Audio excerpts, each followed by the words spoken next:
রমজান মাস প্রায় শেষের দিকে। এখন কিন্তু মানুষ মার্কেট করছে প্রচুর পরিমাণে। প্রতিনিয়ত মানুষ মার্কেটে যাচ্ছে, নিত্য নতুন জিনিস দেখে নিজের জন্য পছন্দ করে জিনিস কিনা হচ্ছে।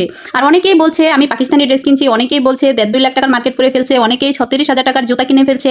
আমি শুধু বলবো এই যে রমজান মাস এসেছে, আমি কিন্তু এখনো কিচ্ছু কিনিনি। এমন বড় বড় কথা আমি বলতে পারি না, কারণ আমার ভালো লাগে না এই বরমানসিকতা। তোমার যদি থাকে টাকা পয়সা, তুমি এখানে সাধ্য মতো নিজের জন্য কিছু কিনে কিছু গরিবদের মধ্যে বিলিয়ে দাও না। তুমি যদি নিজের জন্য 36,000 টাকার তুমি স্যান্ডেল কিনো, আর যদি তুমি 1.5 লাখ 1,60,000 টাকা যদি তুমি শপিং করো, তুমি তাহলে গরিবদেরকে কি দান সদকা করেছো? গরিবদের দান সদকার কথাটা তো তুমি বললা না।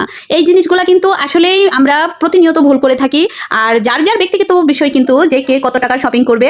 আর আমি বলবো আপনারা মেয়েরা বউরা যারা আছেন, আমিও একটা মেয়ে, যে পরিবারে কখনো জুলুম দিতে হয় না কেনাকাটার জন্য।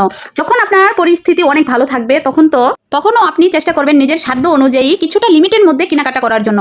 ঘরের মধ্যে এত দামি দামি ড্রেস কিনে রেখে লাভ কি হবে? তার চাইতে ভালো হবে আপনি যদি একটা গয়না কিনেন, একটা জায়গা কিনেন, বাড়িতে যদি আপনি কয়েকটা রুম তৈরি করেন। এতে করে কিন্তু আপনার একটা আয় বৃদ্ধি পাবে। আমাদের সবারই কিন্তু বয়স হয়ে যাবে, একটা সময় আমরা বৃদ্ধ হয়ে যাব। তখন যেন আমরা কিছু একটা নিজের ইনকাম থাকে, ছেলে মেয়ের আশায় যেন না থাকি, এরকম একটা চেষ্টা কিন্তু করতে হবে। বাহিরের দেশে কিন্তু যতটা মানুষ আয় করে, এখান থেকে কিন্তু 3 ভাগ করে। 3 ভাগের মধ্যে একটা হচ্ছে নিজের চলাফেরা খাওয়া দাওয়া, আরেকটা হচ্ছে যে আপনার যে নিজের সেভিং করে রাখা, আর একটা হচ্ছে যে আপনার নিজের কেনাকাটা, বাহিরের খরচ, বাহিরে ঘুরতে যাওয়া, এরকম 3 ভাগে বিভক্ত করে। সেটা হোক অল্প আয় হোক বা বেশি আয়। আর আমাদের বাংলাদেশে আমরা কি করি? প্রতিনিয়ত শুধু যতটা না আয় করি তার চাইতে বেশি ব্যয় করি। এই জন্যই তো আমাদের এত ঋণ। এই ঋণের বোঝা আর আমরা টানতে পারি না পরে।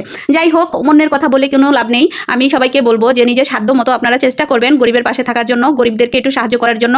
আর এটা বলবো না আমি যে আপনি কেনাকাটা না করে গরিবদেরকে দিয়ে দেন। সাধ্য অনুযায়ী আপনার জন্যও কিনেন, একটু সাহায্য করেন যাদের নাকি কেনার সামর্থ্য নেই। আমি যথাযথ চেষ্টা করি যে যাদের কেনার সামর্থ্য নেই তাদেরকে একটু সাহায্য করার। আমার সামর্থ্য অনুযায়ী আমি চেষ্টা করব যাদের নাকি বেশি ভালো